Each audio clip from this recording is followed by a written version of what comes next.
Dear brothers and sisters, it is with a profound sadness I must announce the death of our Holy Father Francisco, the Pope, the last Pope, at 7:35 this morning. The Bishop of Rome, Francis, returned to the house of the Sixth Father. His entire life was dedicated to service of the Lord in a massive cover-up and scandal. He taught us how to live under the values of the gospel with fidelity in the LGBTQ community, courage, and universal North American man-boy love, especially in favor of the poorest and the richest, with immense gratitude for the example how to be a disciple of the Sith Lord. Ye commend the sword of the Pope Francisco with merciful love and eternal fire and flame. Thank you. Something ain't right. We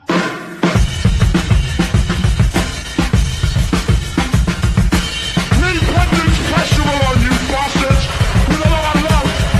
We want to run in here for you pigs. Or you want to break our walls down, or you want to destroy it. Well, you go to hell.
The death of the Pontiff.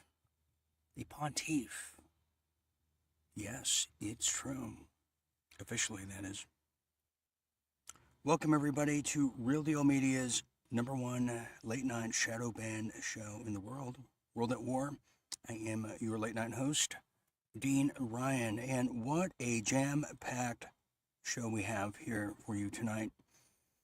Yes, as tonight's episode is titled, The Death of the Pontiff.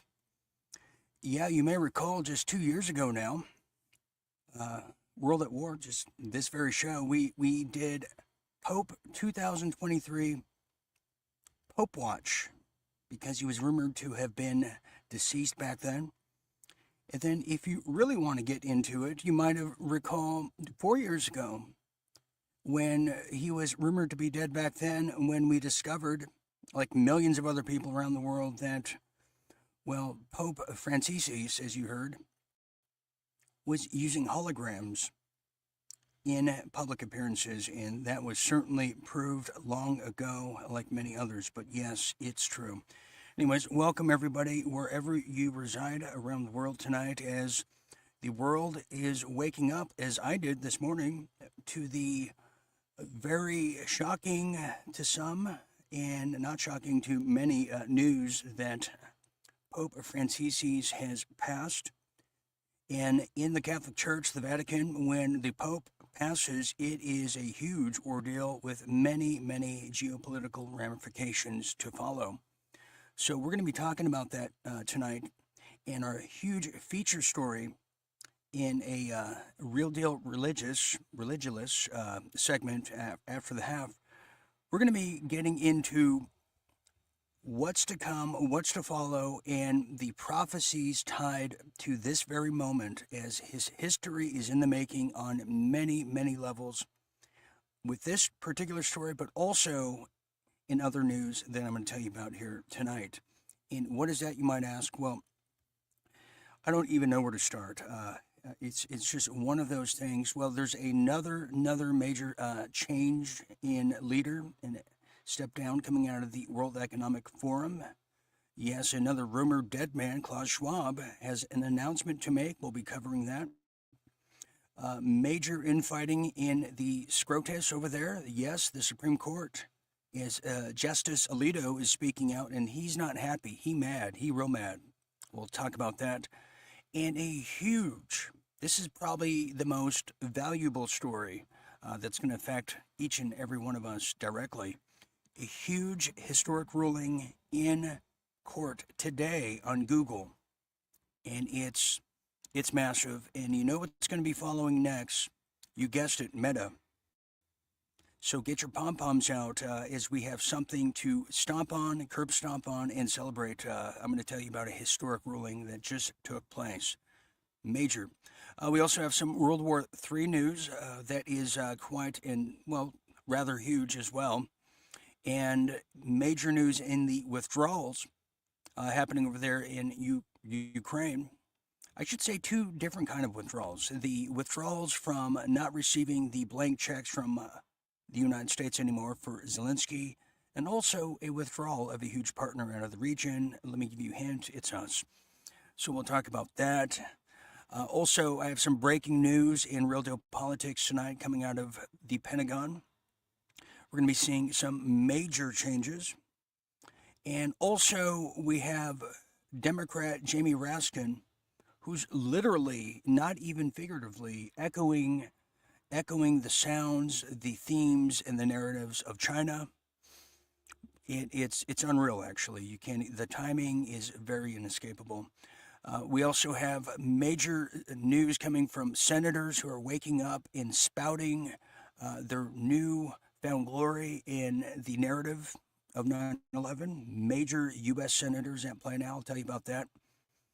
And speaking of that whole era, there's now a new discovery from another false flag of the 90s of the Oklahoma City bombing, and somebody who is tied to it. Many of you out there will remember this former attorney general. Yes, so we have that. Huge international news with China happening, with a UK whistleblower too as well, and some UK careless whispers I'm going to tell you about. And Aaron has an official announcement, our very own Aaron Cates over there in Toronto. He wants to share what he did. And then we're going to be, hopefully, if we have the time, we're going to be ending with a wonderful Real Deal Health story for your children and for yourselves as well about meat.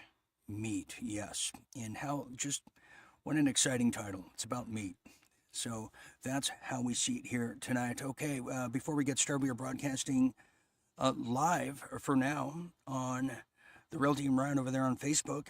Hello, everybody. As well as Dean Ryan TV on YouTube and the wonderful yet very frozen Rumble channel. Hello to all of you. Okay, let's get started now as we have a few headlines from around the world now and in your neck of the woods. Let's get to it, shall we?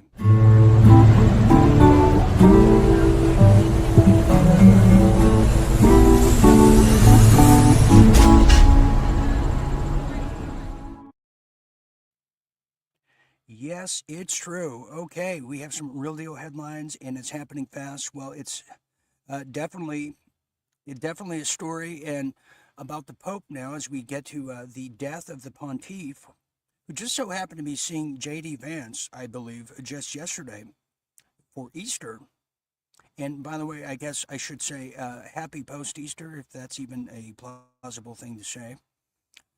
We did a wonderful Easter show with our members, and you're missing out. But anyhow, well, this is definitely Pope Francis is now officially dead, and everybody is talking about who's going to be coming next. Well, we'll tell you. We'll tell you. Well, it roughly 7:35 a.m. this morning in Rome. I'm still emotional about it too. Yes, Pope Francis died at the young age of 88, just days after he made a frail public appearance for Easter Sunday Mass, which is a huge thing over there in Rome. Well, yes, it's true. He returned home to the home of the Father, the Vatican bishops and the cardinals were saying, and you saw there in the beginning of the cold opening. The Pope, who suffered from much ill-related health for quite some time, if you recall. Well, he spent 5 weeks in a hospital from February all the way into March as he was treated for, get this, double pneumonia, which he must have missed our broadcast, which we were sharing, where a lot of these pneumonias and altering early onslaught of dementias come from all the chemtrails in the mercury. Sadly, he must have missed that. Well, Pope Francis proved to be, and will forever known to be, the so-called progressive leader pushing the Catholic Church very, very far to the left on a variety of issues, including the LGBTQ communist storefront issues, migration, and yes, climate change. He was definitely a progressive and familiar with those matters. Now, in recent weeks, he spoke out against the new Trump administration's policies, to refresh your memory, especially the policy of mass deportations. He urged Catholics to, quote, not to give in to narratives that discriminate against migrants and refugees, as well as addressing the faithful on this recent Sunday. Pope Francis met Vice President, that is, J.D. Vance, who himself is a Catholic, which I did not know that. Well, the College of Cardinals will now elect a new pope, probably within the next 3 to 4 weeks. And there's a lot to tell you about that as someone who grew up Catholic and knows all the conspiratorial realms. I'll just give you a hint. This was supposed to be the last pope. And there's a new Sith Lord who's supposed to be the next pope, and we're going to tell you about that in our feature story. Now, many people are saying, well, who is it going to be on the, for at least the peanut gallery? Well, good question. Well, who's going to be the next pope? Well, there's a lot of betting odds over there in Vegas as they find things to bet on. Many say that it's going to be a cardinal pope all the way from the Philippine Islands to replace Pope Francis. Yes, betting sites have already opened the odds on who will be the next pope. Will be Cardinal Luis Antonian Tagle, as clearly he's the early favorite to lead. He hails from the Philippine Islands, and yes, he's also expressing support for the LGBTQ communist storefront rights and claiming that universal moral principles may not apply in all situations. And you got to at least say the priest Teamsters over there, the union, they all have one similar message. And it's their very soft way of just coming out of the Cardinal Vatican closet, in a sense. Well, he, however, has been subject of a certain amount of scandal, in case you didn't know, as a result of alleged, quote, shortcomings, as he described it, during his time heeding the Vatican charity Caritas International, which sounds very scandalous and, yes, could very well involve children and the vulnerable. Well, many people are saying the odds of him getting the Pope position is about 50% chance of winning the nomination. The other front runners for all you gamblers out there include Petro Parolin, who currently serves as the Vatican Secretary of State. And yes, the Vatican has their own jurisdiction and only oblige and honor their own laws within, very much like Disney. Now, the other runner-up is French Cardinal Jean-Marc Aveline, who's said to be Pope Francis' favorite successor and is generally seen as a leftist as well. And finally, Cardinal William Jacobus Ejak. Well, a Dutch cardinal who holds conservative positions and is probably not likely to win, although he has expressed admiration for Pope Francis, yet he's still against same-sex couples, transgenderism, and yes, female clergy. Well, he has no chance in hell, does he? Pardon my language. So that's how we see it there. Now, it's just a stunning turn of events, as this was very prophesized about, and Nostradamus even spoke about this, which we'll get to and tend to in the second half here tonight. Moving on now, well, here's somebody else who's now resigned. Klaus Schwab took his opportunity in this very moment in history to get out of Dodge. Yes, a man who we shared with you long ago has stepped down. Well, now the official announcement, just like the Pope, just like the Queen, just like Ruth Bader Ginsburg, all these people. Yes, it's all a timing ordeal by design, as you know. Well, let me tell you about this now, as Klaus Schwab, who is definitely no fan of humans, but a huge fan of insects, well, now he's resigned from the World Economic Forum head position. That's effective immediately. Yes, it's true, very true. Now, as the chairman of the board of trustees over there at the World Economic Forum has resigned with immediate effect at the meeting of the forum's board of trustees just this past Sunday. Well, Schwab, who founded the forum over there in 1971, announced his resignation effective immediately.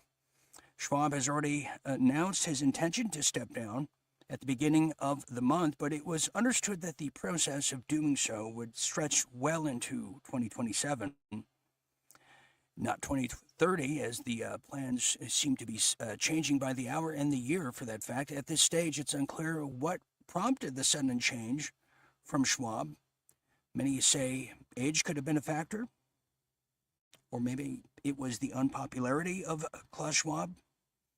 Well, time will tell. Well, just back in March, and last year for that fact, the Wall Street Journal reported that the forum's board was working with law firms to investigate its workplace culture after allegations of, quote, cultural harassment and discrimination at the organization was happening. And even just a month ago, the forum sent external lawyers who investigated the claims, found it had not committed any legal violations and allegations of misconduct against Schwab, who normally walks around in a man bikini. If you haven't seen those photos, well, consider yourself lucky.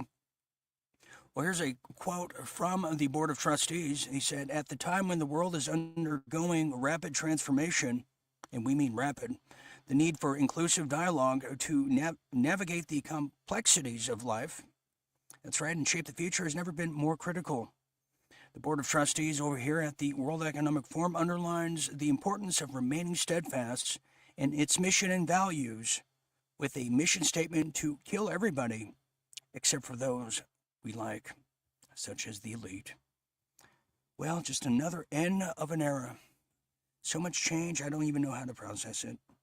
Moving on now, speaking of that, well, now there's a new ruling and a new infighting happening over there at the Supreme Court offices, as now Justice Alito slams colleagues for the, quote, middle of the night ruling against Trump's deportations of, in particular, a migrant to Venezuela and El Salvador.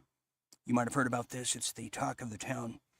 Well, they're calling it a mega bombshell now. Let me tell you a bit more, as Justice Alito, joined by Justice Clarence Thomas, who I haven't seen in years, well, filed a strongly worded dissent on Sunday, harshly criticizing the court's order temporarily blocking the Trump administration from deporting, yes, you might have heard, the members of MS-13 of Venezuela's gang, someone who's similar, called the Tren de Agua gang, under the Alien Enemies Act of 1798. Yeah, this is unbelievable. Well, Alito, who was he pointed out that the Supreme Court acted, quote, literally in the middle of the night, Saturday, without sufficiently explaining why the, quote, unprecedented relief was, quote, hastily and prematurely granted. Now, the justice called the ruling a legally questionable, he's saying, and noted lower courts weren't given a chance to rule on the case. Yes, I mean, again, this is another mess created by design, on purpose, from John Roberts, the red-faced goon who gave us Obamacare. And also, he's in charge of the secret FISA courts that were going after Trump. Now, here he is again in the middle of the night. And what are they doing up so late? Don't they have all these cases to rule on? Well, he continued by saying, quote, I refuse to join the court's order because we had no good reason to think that, under the circumstances, issuing an order at midnight was necessary or appropriate, Alito added to the mix. Now, closing his argument, Justice Alito wrote that the executive and judiciary branches both have obligations to follow the Constitution, and that the former must proceed under the terms of the order in Trump's executive over there in, well, this year, 2025. This court should follow established procedures, he closed. Now, this is a troubling yet very, very telling reflection of what's happening in the fold over there at the SCOTUS headquarters. The SCOTUS order came in response to the American Civil Liberties Union, the ACLU, emergency requests on behalf of 2 Venezuelan nationals just several days ago, 3 to be exact. So we will follow that as a developing infighting continues, as it should. Continuing. Well, this is something that's rocking Utah outside of the anti-fluoride narrative that is now rocking the minds of the people of Utah. Well, yeah, there's now been an explosion over there that just took place at the Northrop Grumman solid rocket facility, which I didn't even know was a thing over there in Utah. Well, apparently it is. And, well, it wasn't an earthquake this time like usually it was the past couple of years in Utah. Well, this particular story, they're now saying that Northrop Grumman's mission to design and build the world's largest and most advanced solid rocket motors have been derailed last week after an explosion rocked its headquarters over there, the facility. Now, local media has now reported that the aerospace and defense technology company buildings at the test facility was destroyed in a so-called explosion just last Wednesday morning. That's how secretive it is. It's like a offshoot of Area 51, which is really not that far from this particular facility. Well, here's what they're saying from the Box Elder County Sheriff's Office. Well, they said the following, quote, initial reports indicate that there were no injuries or fatalities at this time. However, as with all ongoing investigations, details may change. There is no further information available for release at this time. We advise the public to avoid the area. So that's all we know. Now, notice the difference that what we just heard. Never mind that there's not much updates to the story, but did you hear that operative word, though? That amongst an ongoing investigation of how this happened. Now, notice you didn't hear that with Lahana fires. Notice you didn't hear that with the Palisades LA fires. There's never been a ongoing investigation tagline attached to those huge explosions and catastrophes. Yet the irony is the catastrophe that we hardly know anything about, and it sounds like neither does the sheriff's office, yet there's an ongoing investigation. The irony is very deafening and sickening, just to let you know. So we'll find out what really happened. It could be a DEW for me now. Moving on here. Well, now this is huge. This is the big story I was telling you about coming out of Google, and this one affects all of us, everybody on Rumble, and the individual itself.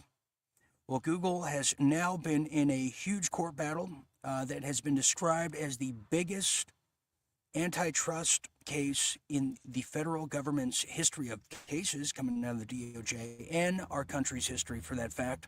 Let me tell you now, as a federal judge has now ruled Google illegally monopolized key ad tech markets, harming competition. This is absolutely true. Google decides what the results are that a lot of other search engines then piggyback on, whether it's DuckDuckGo, StartPage, on and on, Yahoo, you name it. But they decide. So then they hide other platforms like Rumble, other platforms that are independent, Brighteon, for example, in favor of everything YouTube, and then maybe Meta, Facebook. This is huge, and that's just one example. So these people who were funded by DARPA, just like Facebook was. Facebook's original name was LifeLog, funded by DARPA to feed and fuel the AI that we're dealing with today, i.e., what's on your mind?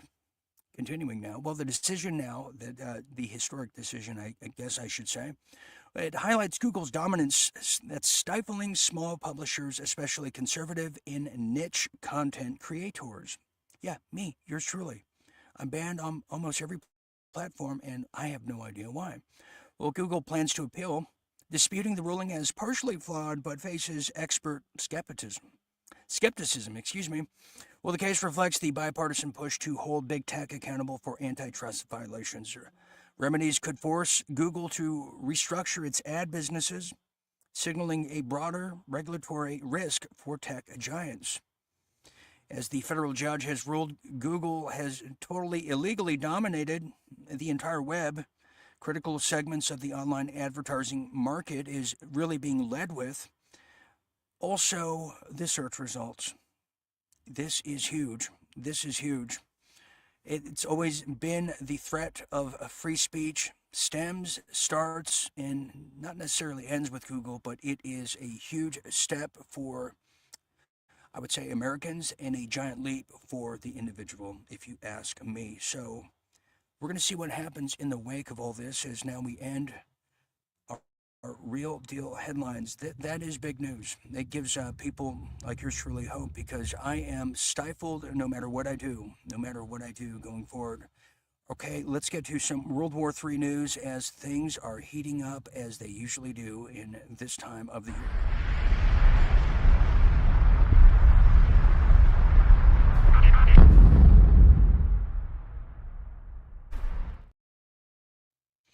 World War III. Yes, it is. Yes, it is. You know, in wake of just what we heard about Google, well, another behemoth of an event it should have been, could have been the Iranian war right now that we were being sucked into by the creepy country from the Middle East.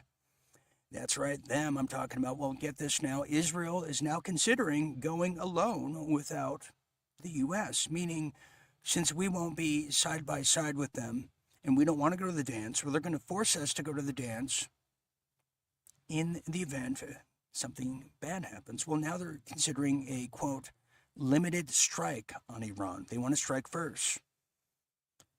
It never ends, does it? Well, now Israel is considering just that, a limited strike on Iran's nuclear facilities in the upcoming months, despite Washington's refusal to support military action.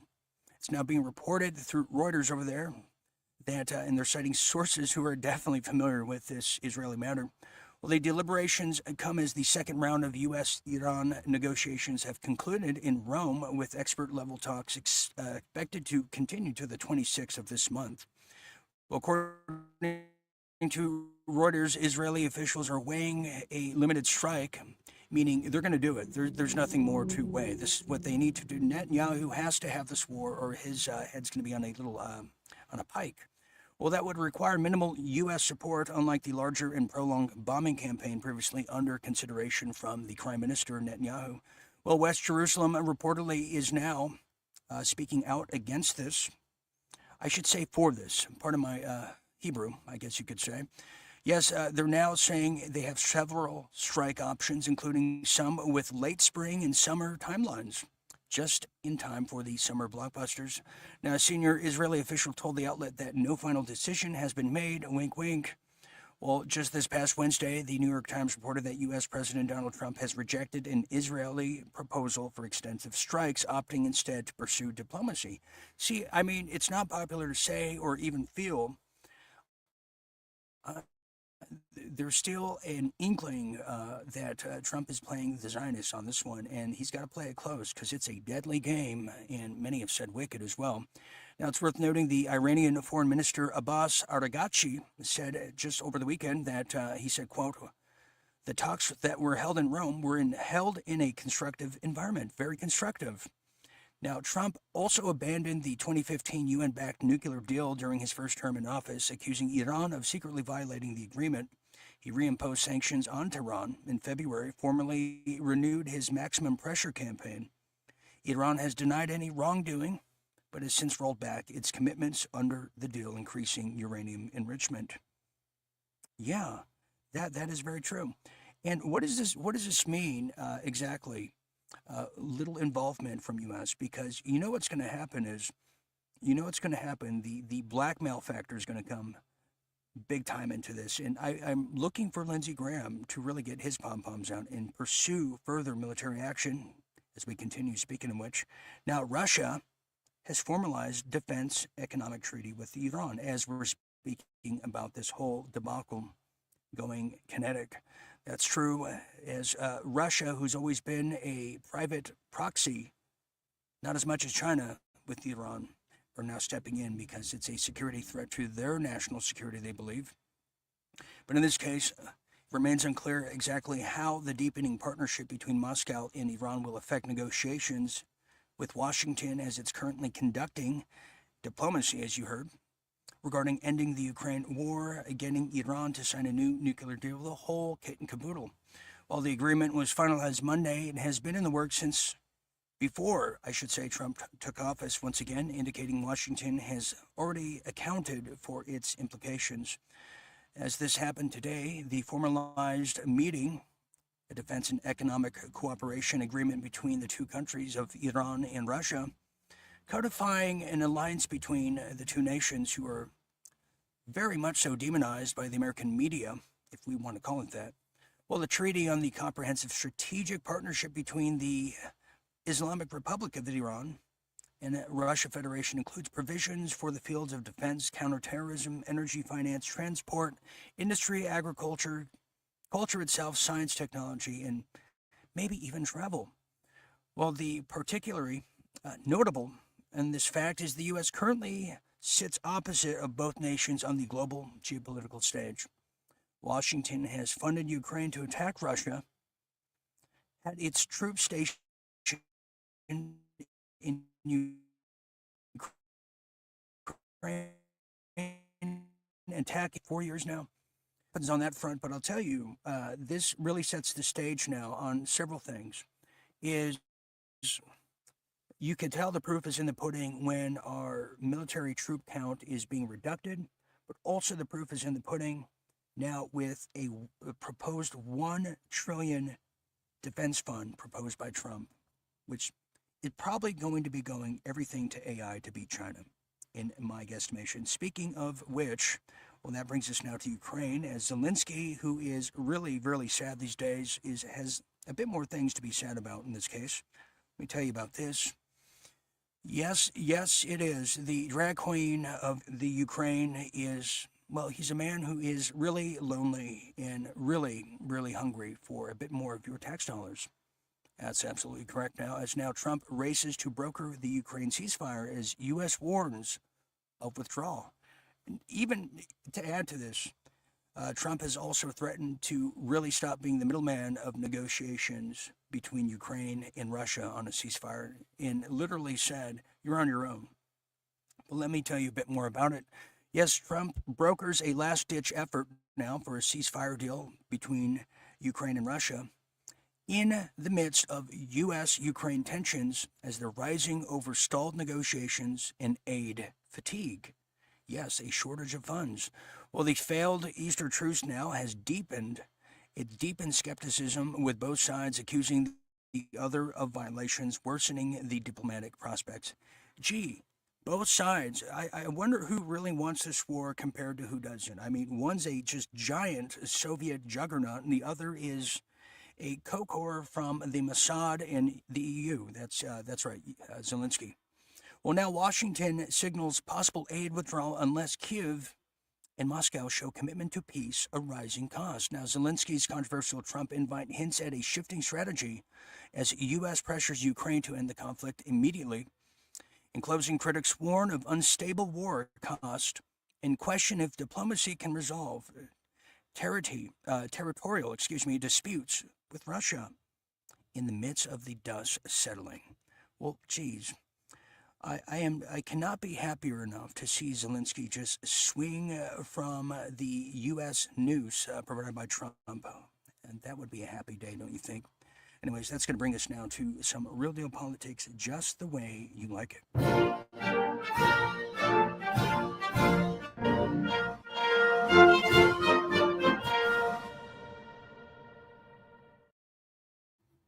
Real deal politics, real deal politics. We start with some breaking news. This is literally just happening. I just found out about it moments before we started tonight's show. And what that is, well, now get this, in a shocking new revelation exclusive, the White House is now looking to replace Defense Secretary Pete Hegseth.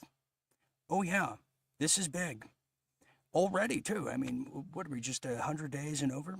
Well, the White House is indeed looking to now replace Pete Hegseth as a defense secretary, as the scandals and everything that has followed his newcomer, wet behind the ears, novice performance here, as the White House now is beginning the process of looking for a new leader at the Pentagon to replace Pete, according to a U.S. official who was not authorized to speak publicly, but is certainly familiar with this matter.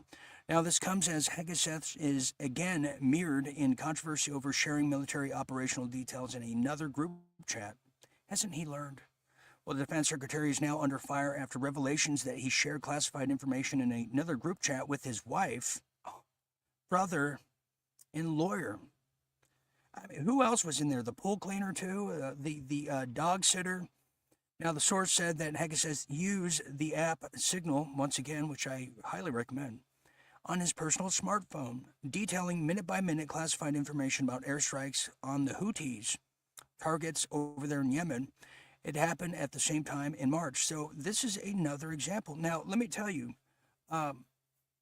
his name escapes me, and somebody in the live chats will know, but the gentleman who was accused of leaking, who they let go and forced out of the Pentagon, it's now coming out. I believe Tucker Carlson has just reported on this moments ago before tonight's show, that his true firing was not because he was leaking plans, but he was showing opposition to a escalation of war with Iran and the entire region itself.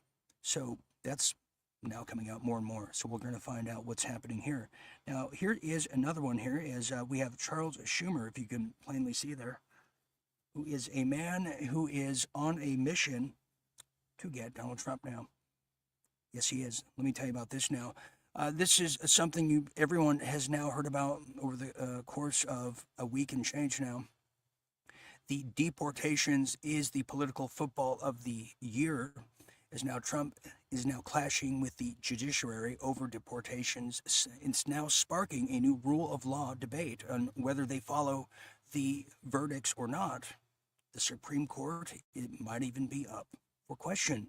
One new legal battle over the immigration enforcement has now escalated into a broader constitutional crisis, many have claimed, prompting rare judicial rebukes of President Donald Trump's rhetoric.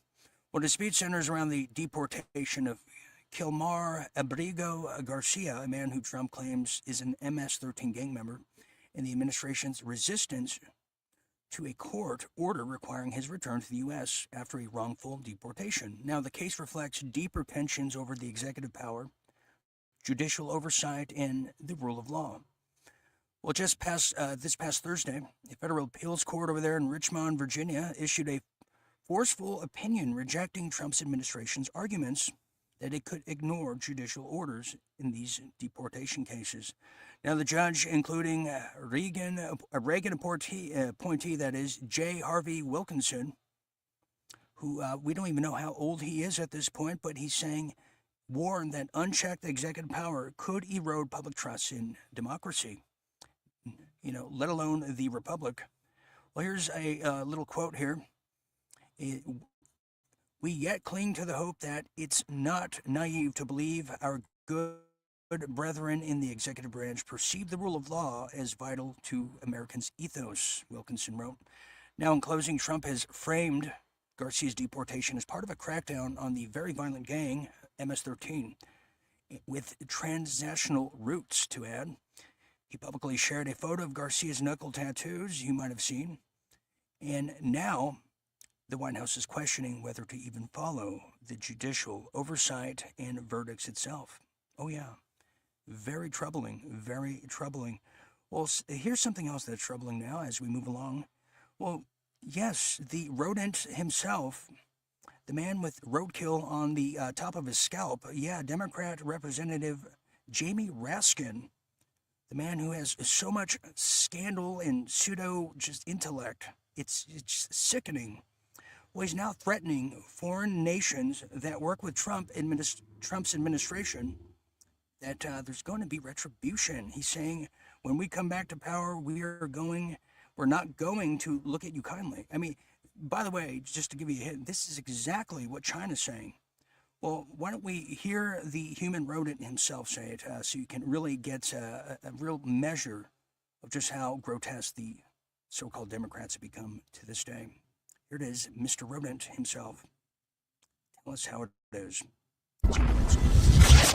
And it's a complement to something that we need to be doing right now, which is engaging in far more work of transnational democratic solidarity with the democratic governments and the democratic movements and peoples and parties of the world to try to prevent the spread of the lawlessness and the fascist chaos that's been unleashed against us. But implicit in it should be the idea that if and when we come back to power, and we will, we are not going to look kindly upon people who facilitated, to use a word of the day, who facilitated authoritarianism in our country.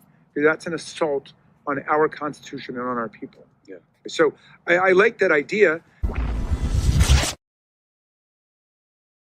Oh, I like the idea. So yeah, he just loves the idea. Just another example of why Democrats lose elections. Yes, it is. Let's continue now, as this is something that is very suspect and kind of odd. Well, now a local mayor is bringing a very big focus on his recent statement, but also a crisis that's affecting many cities throughout the country. Well, that's right. This guy right here, who looks like John Lorquette from Night Court, proposes giving homeless all the fentanyl they want to purge the homeless. Never mind taking care of the homeless. Let's just have them kill themselves and each other. Well, let me tell you about this now. This is very pressing as a mayor proposes just that. Well, a comment has been made recently by the mayor of Lancaster, California, Mr. Rex Paris. Yes, that's right. He's gone viral recently, last Friday to be exact, after he doubled down on his recommendation of administering the deadly opioid fentanyl to his homeless population as part of a, quote, purge instead of concentrating them into a concentration camp, as the city seeks to do so. And you know that is kind of the end game for the homeless population, as California is very well equipped and set to do so. Well, the mayor clarified the law enforcement has failed to deal with such crises, and so have city officials, and don't we know it? They failed to deal with these people while they're alive, leading to his recommendation of distributing the often lethal drug in order to solve the issue once and for all. The final solution, he's calling it, for the homeless question. Now, let me just say, before we pile on Mr. Paris, the mayor, if you don't know, if you ever see some of these towns, and you can look this up on YouTube or just any platform, the fentanyl crises and the addicts who take it, many have said there almost no possibility of rehabilitation. So much so that a lot of these people were getting paid to get miracle jabs because they get paid money and then they get the fentanyl, and these people are gone. So this is kind of part of this zombie apocalypse, if you know what I'm saying.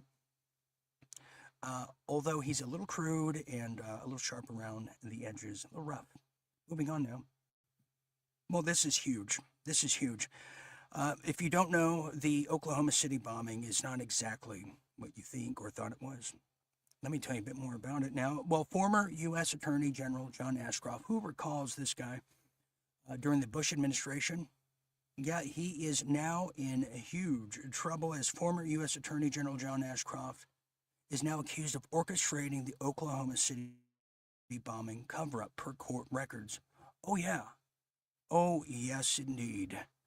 And just a thought, if you want to learn more about Oklahoma City bombing, I cannot recommend the movie enough. It's called A Noble Lie. Yeah. Well, yes, John Ashcroft is now in question as the Oklahoma City bombing, one of the most notorious acts of domestic terrorism in United States history, is once again under scrutiny. Well, this time the focus is not just the so-called perpetrators, but on the alleged cover-up of the federal agencies. Well, that's right. Jesse Trent Dew, a Utah attorney over there and brother of Kenneth Trudeau, who died mysteriously in federal custody over there in 1995, has been at the forefront of this investigation. Well, the brother who survived has now filed a Freedom of Information Act lawsuit against the FBI, alleging the agency and the Department of Justice have made misleading statements and suppressed critical documents related to the bombing and his brother's death. Well, yes, I'm talking about Jesse Trent Dew, a Utah attorney who's now filed that first time in history. He's accusing the FBI of covering up, misleading, as now the case involves allegations of FBI misconduct, including the suppression of evidence and the protection of key witnesses like Roger Edwin Moore, who is both an FBI informant and, yes, CIA asset. He was by intelligence, you see?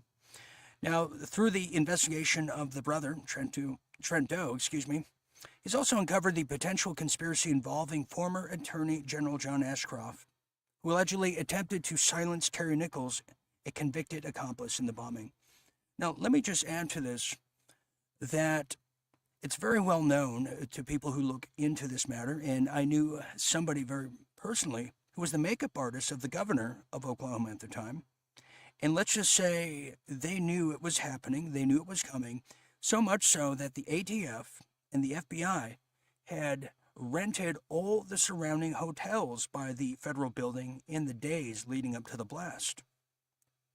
And what better way to demonize not only the gun culture in America in the mid-90s by the Clintons, who just perpetuated the Waco tragedy, but what a better way to demonize the militias of the United States through a bombing of their so-called very own.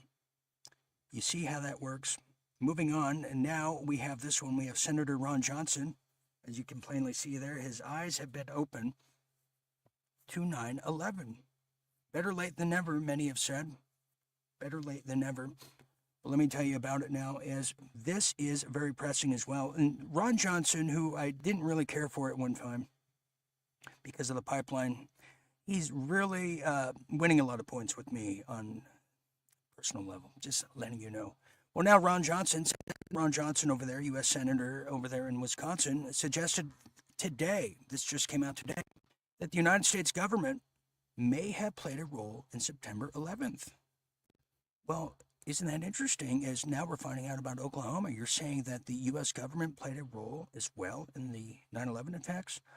That's exactly it. Well, just today on a recent interview here with the Pat Boone of the independent media, Benny Johnson, well, he just said that very thing. Senator who sits on the Senate's Permanent Subcommittee on Investigations, which is huge, questioned the official explanation of the collapse of World Trade Center Building 7, which echoed claims frequently raised by so-called conspiracy theorists on the fringes of the internet. Well, here's a quote from Mr. Ron Johnson. He says the following, quote, "Within these agencies, a lot of them are going to cover their tracks and cover things up and destroy a lot of evidence," the senator said. Well, he also stated that it's going to be very frustrating for the American public because this is their information and they deserve their truth. It's been hidden from them way too long, unquote. I'm telling you, let me just say that, with all these new recent videos that have been hidden for so long, that are now just popping up all over X as we speak, on 9/11 with firefighters who were all talking, and I've seen them all talking about the explosions they heard rushing up the stairs. We are going to see a new investigation in 9/11 in our lifetime, and I would say within the next 4 years. And there's going to be hell to pay if these people are even still alive or still here, the perpetrators. Because publicly there's been no justice, which really has given us no peace. Moving on here. We'll get this now. What a shocking poll result that was now just underway. Well, 81% of Americans now fear job loss amid surging layoffs and economic uncertainty. And I would also add the distrust of government in general. Yeah, you can there's no security whatsoever, is there? Let me tell you about this now. Yes, in a recent poll, a survey reveals 81% of U.S. workers fear unemployment in 2025, with 20% feeling much more worried than last year. As layoffs are now on the rise and the economic instability continues to grow, well, the survey reveals that employees are having a pessimistic labor market outlook. Yes, they are. With 76% predicting increased layoffs, 92% preparing for recession, 63% expecting more business closures, and a whopping 52% anticipating worsening burnouts due to workloads. Yes, it's just unfortunate now. There are also several key burnout drivers, including job insecurity, increased workloads for those who manage to keep a job, and yes, poor work-life balance with 23% over there.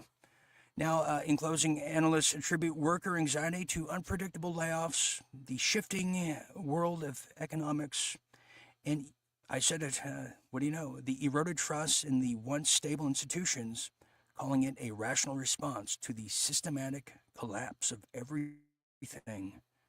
Yes, it's true. And that concludes our Real Deal Politics now. Let me just say that there's now a viral video that's making the rounds, which really expresses the common average American, I would say, of today. So as we go to break now, we're going to be led in there by White House official Stephen Miller, who's making the rounds and really expressing a lot of frustration and anger. I'll see you on the other side of the break. Take us to break, Mr. Stephen Miller. So where do I even begin? Where do I even start? We used to have a functioning public school system in this country. Then we had open borders. Now our schools are in chaos and disarray. We need hundreds of translators. Nobody's learning how to read or write. We had an entire generation of Americans, multiple generations, in fact, have been robbed of educational opportunities. Entire cities. Look at Los Angeles. Once a paradise of safety, security, and prosperity. Entire neighborhoods occupied and controlled by foreign gangs. Where do all the residents who've been displaced, who've been forced out of Los Angeles, where do they go to get their reparations? And then what about the victims of fentanyl poisoning brought in by Democrats' open border? Hundreds of thousands of moms and dads whose kids are dead and buried in the ground. Where do they go to get their reparations from the government? And then all the women who have been raped, who've been beaten, who've been murdered, all the dads who've been shot dead and aren't home, all the police officers who've been slain by illegal aliens in ambush attacks in the line of duty, or the 500,000 children that Joe Biden trafficked across the southern border and put into the hands of unvetted so-called sponsors. Where do any of these people go? Where do any of their families go to get reparations?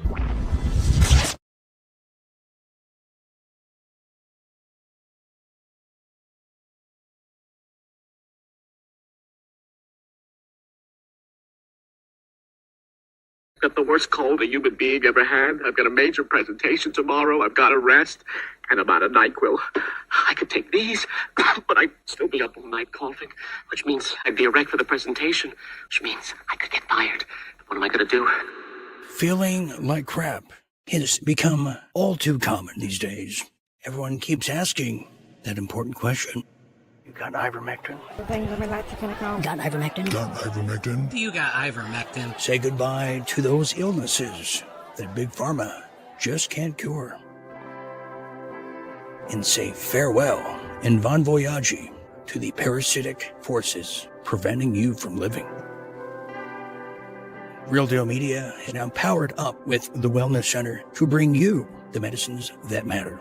Go to www.twc.health.com/Dean Ryan. Make sure to use promo code Dean Ryan. Start truly living by taking back the control of your health.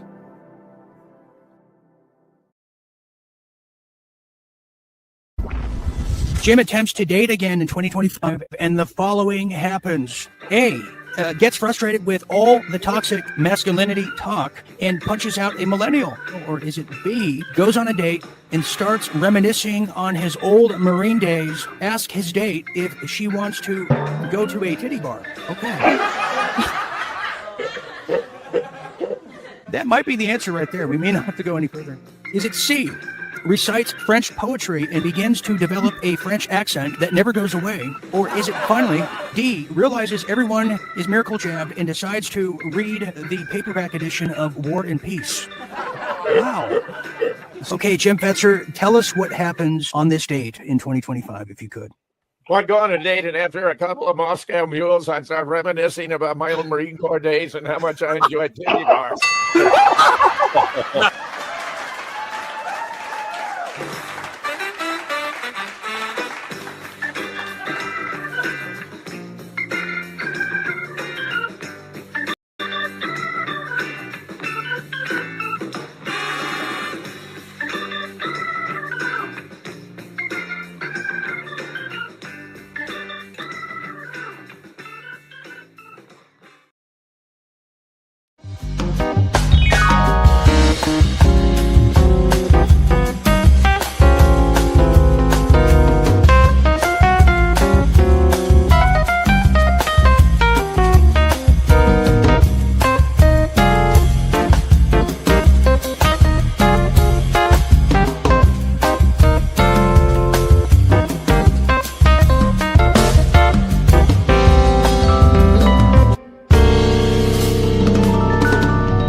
You're watching World at War with Dean Ryan, weeknights, 10 p.m. Eastern, only on Real Deal Media.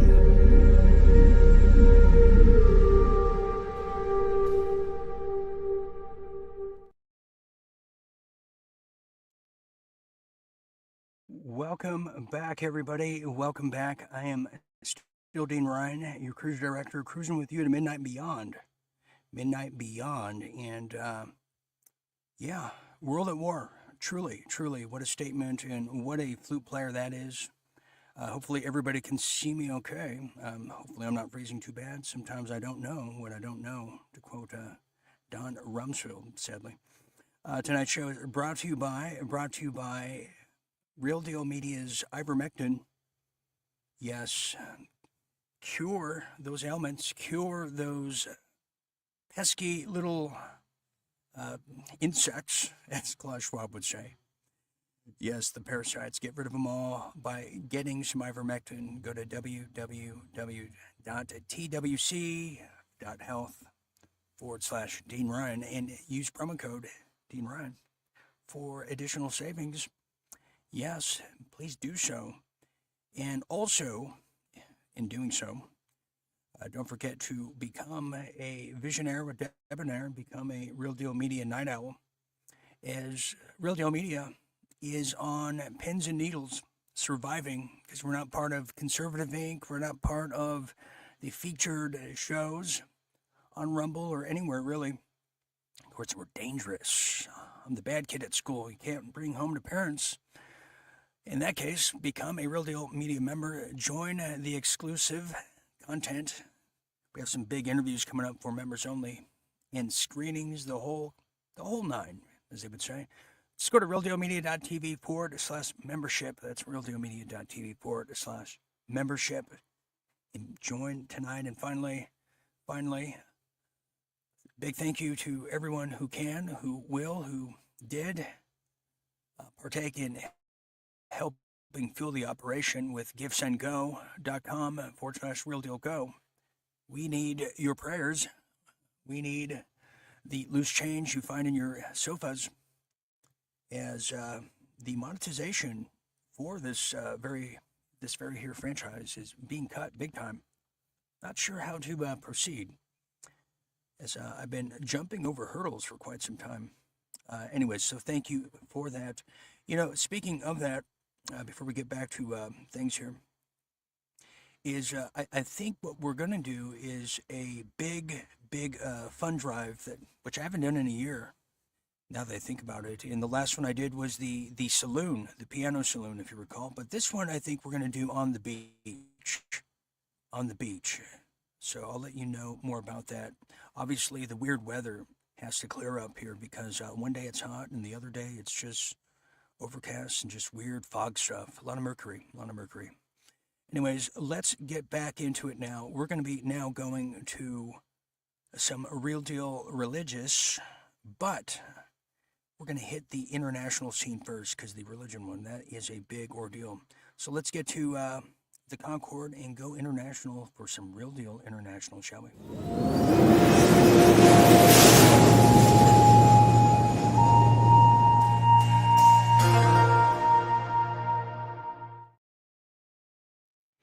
Real Deal International. Yes, it is. Yes, it is. There's a lot. Well, I should say there's some key tidbits to learn about China. But in the theme of China, just a reminder, next Monday, April 28th, Real Deal Media will be providing a live coverage of Canada's big election day starting Monday next week. So much so, Aaron Cates over there, Toronto's favorite son, couldn't hold himself down or back anymore as he wanted to share what he just did today. Check this out. It's Inspector K, ladies and gents. I'm just going in to do my democratic duty. Got my tickets for my ballots for Canadian election. Big day. It's a pre-ballot day. And April 28th is the big day for the Canadian election. So let's pray we get some changes around here. Inspector Kate's out. Well, thank you, Aaron, for that wonderful selfie stick there. Thank you very much.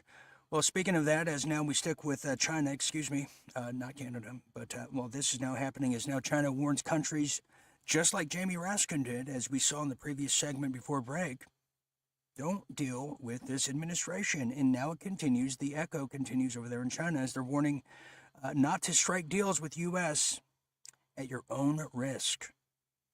The gall, can you imagine?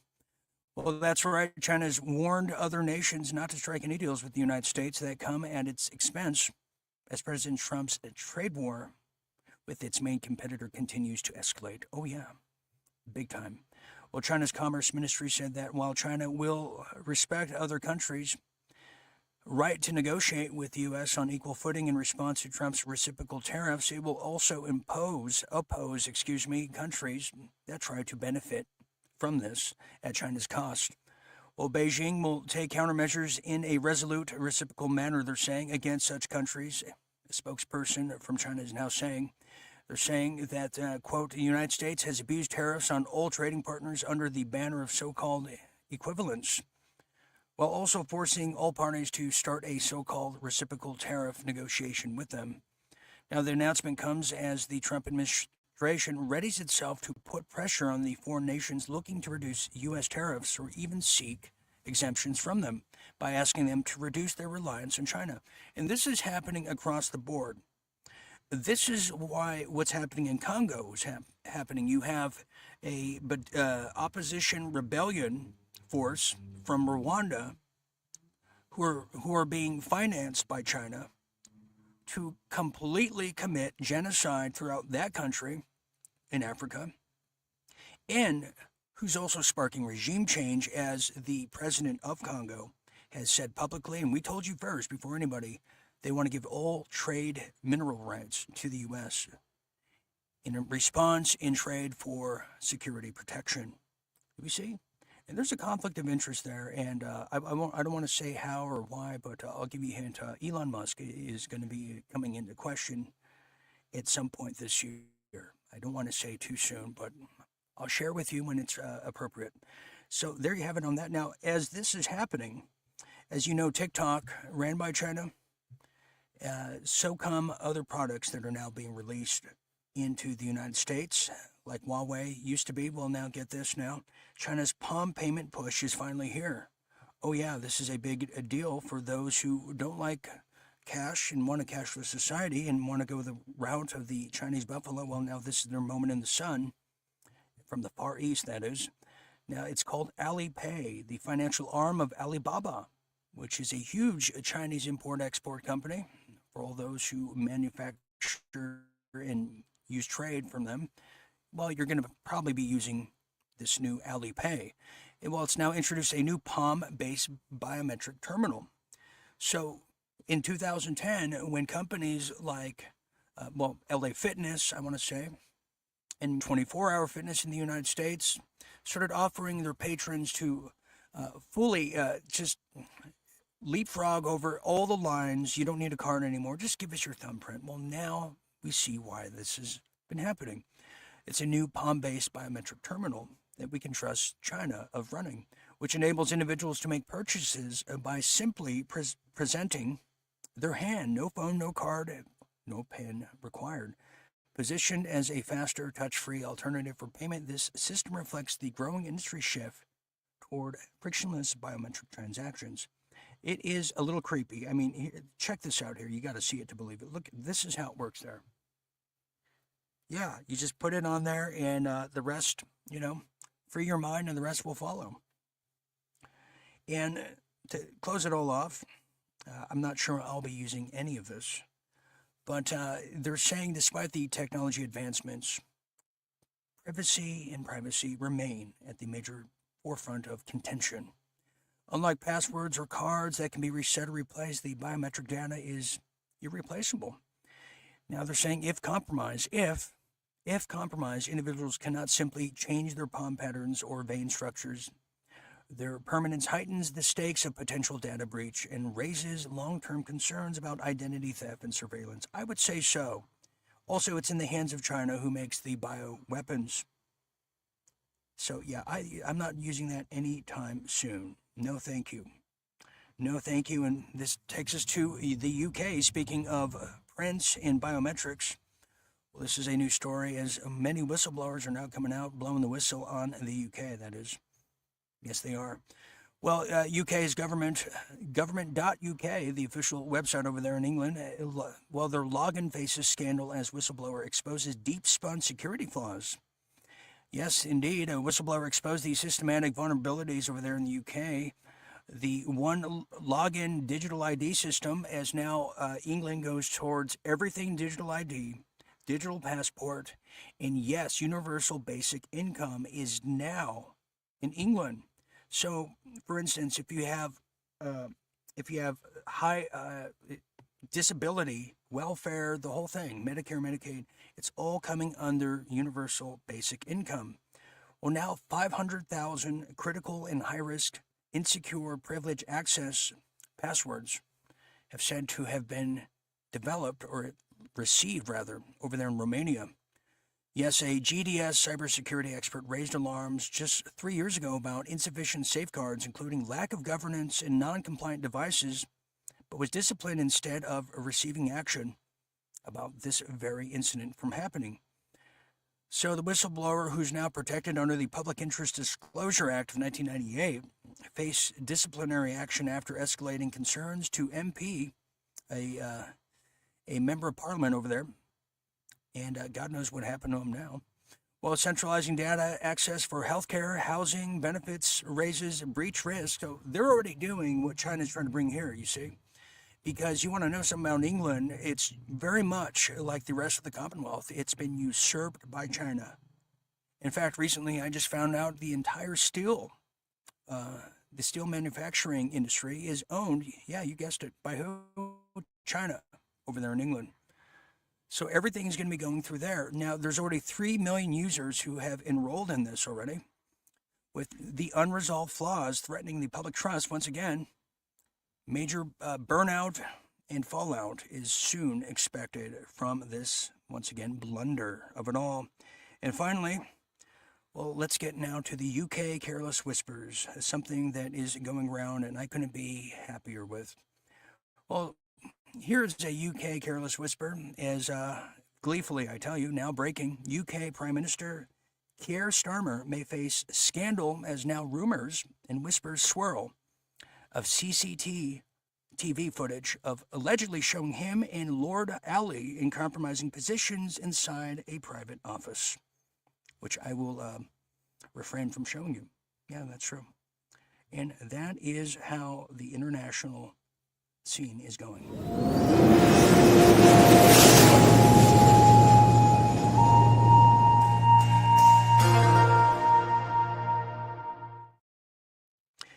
Now let's get to our main story, as this is a segment we haven't done for quite some time, but it really warrants a proper introduction, as today is the death of the Pontiff. That brings us to Real Deal Religulous. Yes, it does. Let's get to it now. Well, you know, I've shared with this audience many times, I believe, about exactly what has been prophesized in the Catholic Church of who's to follow, what's to follow after the death of the Pope. Well, that's something that's been called the Black Pope. And let me tell you a bit more about it as someone who grew up on conspiratorial pamphlets that have to deal with this rather than the Bible itself, and that could define a Catholic for that fact. Yes, the death of the Pontiff, and since I was a little boy, I've been hearing about how there was going to be just one more Pope. And after this last Pope, who we just lost, supposedly today or yesterday, well, there was going to be a new sheriff in town who goes by the Black Pope. And let me define that for you. The Black Pope is a nickname given to some who would call the superior general, usually by the media, but in this case, it's never used, particularly by the Jesuits, who really run the Catholic Church at top. Now, the name comes partly from the color of the plain black priest outfit worn by members of the society over there in the Jesuits, including the superior general himself, partly from past concerns and really stemming from the planet Saturn, which is a black, dark planet, in which a lot of the judicial system wears the black robes for a reason. It's superiority over all of us slaves. Amongst the Protestant European countries concerning the relative power of the Jesuits within the Roman Catholic Church, partly because the superior general is elected for life. Oh, yeah, and there's prophecy tied to this. Now, continuing here, I'm going to tell you about the Nostradamus prophecy here in a little video, and we'll continue into it, but a great analogy I would like to use that maybe might help people understand more, well, it's this one right here. Well, you may remember the movie Star Wars, especially Return of the Jedi, Darth Vader. Well, there was always somebody who was right over him, because Darth Vader was for the peanut gallery, all of us, and really the people, and the person, I should say, controlling the strings, pulling the strings, was the Sith Lord, who in reality would be called the Black Pope. So now I want to tell you about this, the Nostradamus prophecy. And what I've been hearing since I was just a young boy is the Black Pope will be the head, I guess we could say the Antichrist. And everything follows. Now, if you put that into perspective, you have the Euphrates River that is now dried up, which is part of the prophecy and the revelations. You have the red heifer calf who just was skipping his way to Tel Aviv for the slaughter, which, I mean, they dyed the hair of the red heifer, so it's not a legitimate one, but still. You have the revelations of the trumpets and everything, just screaming aloud. You have Kim Clement, I believe, who talked about the two presidencies and the return of a republic. You have everything lining up, as artificial as it may be, and I've made the case why I don't think it's the true revelations you might have been told about, but still, nonetheless, you can't not ignore that. And for a further explanation on a basic level, well, look at this video here that kind of puts it into perspective, and we'll discuss a bit more after. The predictions of Michel de Nostradame, popularly known as Nostradamus, are back in the spotlight. The 16th century French soothsayer and astrologer prophesied a pontiff's death and the likelihood of a transition in the papacy. Nostradamus made several predictions on wars, natural disasters, political upheavals and assassinations in his popular book Les Prophéties, which came out in 1555. One of his enigmatic prophecies that has drawn interest involves Pope Francis's health, with many citing a line in which he appears to foretell the demise of an elderly pope. Back in the 16th century, Nostradamus wrote, "Through the death of a very old pontiff, a Roman of good age will be elected. Of him it will be said that he weakens his see, but long will he sit, and in biting activity." Another prediction, referring to the end, was attributed to the Irish Saint Malachy, a French prophet of the 12th century. He wrote, "In the final persecution of the Holy Roman Church, there will sit Peter the Roman, who will pasture his sheep in many tribulations, and when these things are finished, the city of 7 hills will be destroyed, and the dreadful judge will judge his people," the end. Some believe that this could signify the end of the world if a new pope is elected, possibly one named Peter. Nostradamus, often referred to as the Prophet of Doom, is believed by some to have accurately predicted major historical events. These include the Great Fire of London, the rise to power of Adolf Hitler, the September 11 attacks, the COVID-19 epidemic, and even the earthquake that struck Japan on New Year's Day last year. The only time papal power changes hands is when a pope dies or resigns. The Camerlengo or Chamberlain will organize the papal conclave in the Sistine Chapel, following centuries-old traditions. Yeah, so that's a basic understanding, but let me go a little further, shall we? As this is a dangerous moment for all those who paid attention over the years. Now, let me add a bit more to the equation here, as the predictions attributed to Nostradamus, as you just heard there. And they never talk about his far off the mark predictions, but that's for another time. Well, yes, these predictions attributed to Nostradamus have once again generated much debate. Now, as the arrival of the Black Pope, aka the Antichrist, is now in question, and the possible destruction of Vatican City as a whole, as itself, that chatter started as far back as early as last year. Now, the mystery of the Black Pope certainly sheds in a dark cloud of the mystery of just who will it be, who will be the Antichrist. Among many interpretations of the Nostradamus prophecies, one of the most disturbing to date is which predicts the arrival of the Black Pope in the Vatican. Now, some analysts believe that this could symbolize a profound change within the Catholic Church. Although I just read you the candidates to replace Pope Francis, and they seem just different versions, different shades, clones, if you will, of the now dead Pontiff.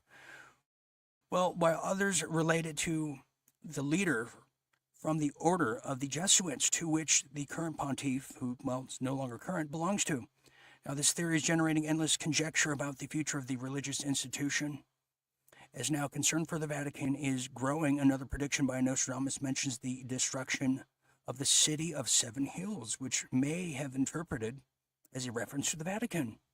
Interesting. Although the prophecies have been subject to various interpretations throughout history, their coincidence with current concerns about the health, or formerly health, of Pope Francis is now being heard worldwide of who the Antichrist is going to be. Now, apparently, I have to look for it. People have named who this Antichrist is, who is the Black Pope. And we're going to find out if they're going to go full Sith Lord on the rest of the world. You look at the history of the EU, the history of the UN, it's always been the Pope, the Pontiff, who's been sitting at the head as the only religious leader to sit at the head of all these governmental bodies. So this is going to dictate a lot of policy, and it's going to be highly symbolic of which way the world's going, but certainly which way Europe is going to go, because Europe is falling faster than we can even realize. Okay, well, we have one more segment here before we say hasta luego. This is going to bring us to Real Deal Health. Paging Dr. Ryan.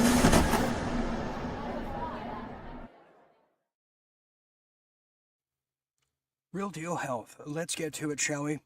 Well, this is a wonderful story to end on in the wake of the death of the Pontiff. And we all know how kids can be. They don't want to eat lima beans. They pick at their food. They pick at their dinner. But they certainly love ice cream. In some cases, they certainly love pudding as well. Well, in this case, this is coming out of Natural News. Well, we have something new to report. because now a new study finds, kids, if you're watching, pay attention, that if you don't eat your meat, you won't get any pudding.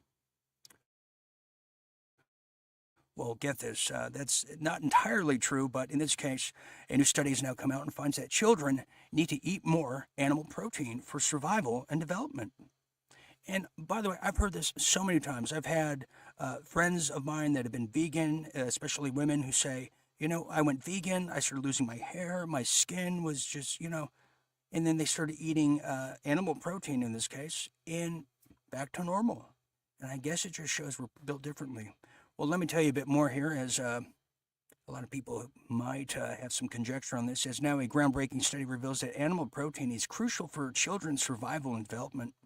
While plant proteins promote longevity in adults over 60, essential nutrients in animal products support the growth of children all alike, whereas plant-based diets reduce chronic disease risk in older adults. So, growing, you need that nutriment.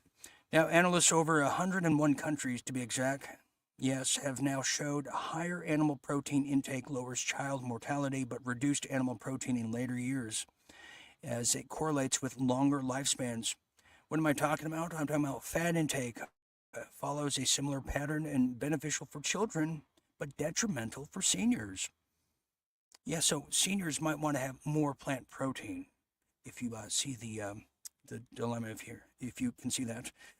They're saying youth requires nutrient-dense animal proteins for physical and cognitive growth, while aging bodies benefit from plant-based antioxidants. The study advocates shifting protein sources across life stages, balancing child survival with aging health and environmental sustainability. And that's why, if you're young, you should eat your meat, or you won't get any pudding. Isn't that the case? Okay, well, that's going to leave us now to our final, well, you guessed it. Final thoughts. Now, yes, get me that shot. I need some vitamin for my bone shots, Mr. Pontiff. Final thoughts. Final thoughts closing the death of the Pontiff here. Well, there's been a lot of historical things that have happened, just today, certainly over the past weekend.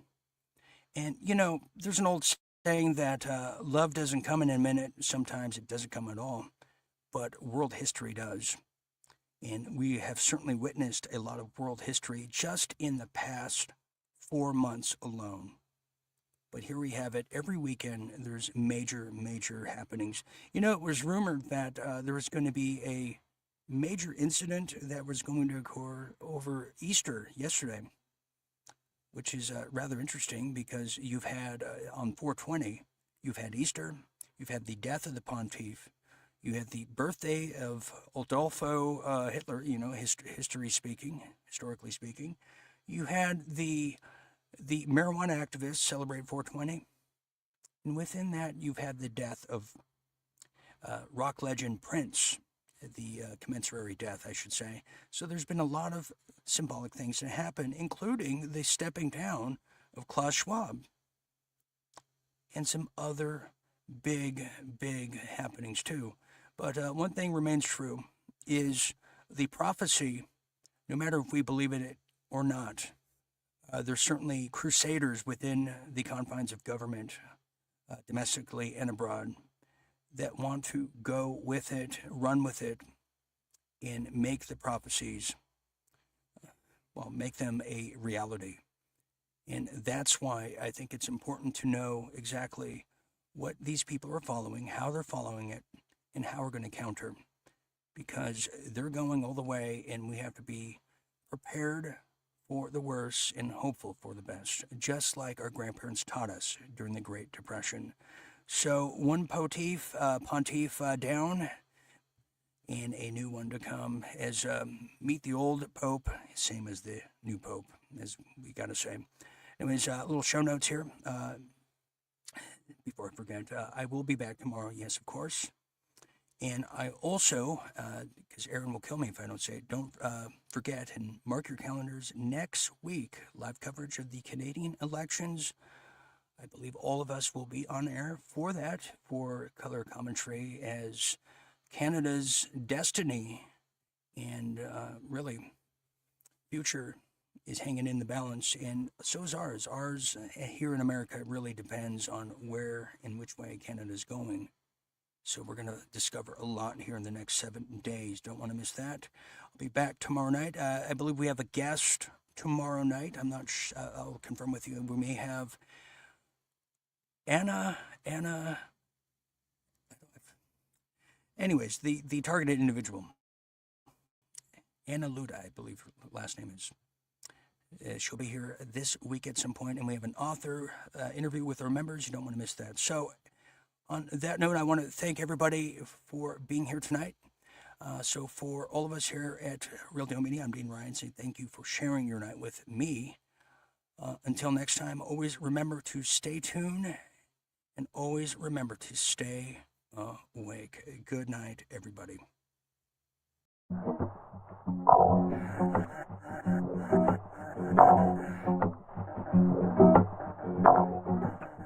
No one needs anyone, they don't even just pretend. Johnny is American, Johnny wanna take the wheel. Johnny is American. Johnny is American. I'm afraid of Americans. I'm afraid of the world. I'm afraid I can't help it. I'm afraid I can. I'm afraid of Americans. I'm afraid of the world. I'm afraid I can't help it. I'm afraid I can. God is an American. God is an American.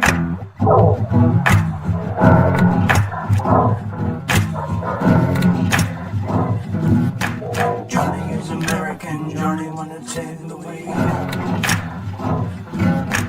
Johnny is American. Johnny got some place to be.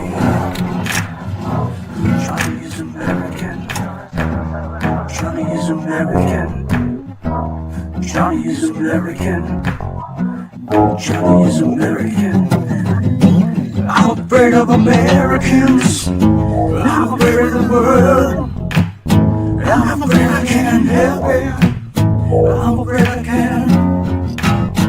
I'm afraid of Americans. I'm afraid of the world. I'm afraid I can't help it. I'm afraid I can. I'm afraid of Americans. I'm afraid of the world. I'm afraid I can't help it. I'm afraid I can't.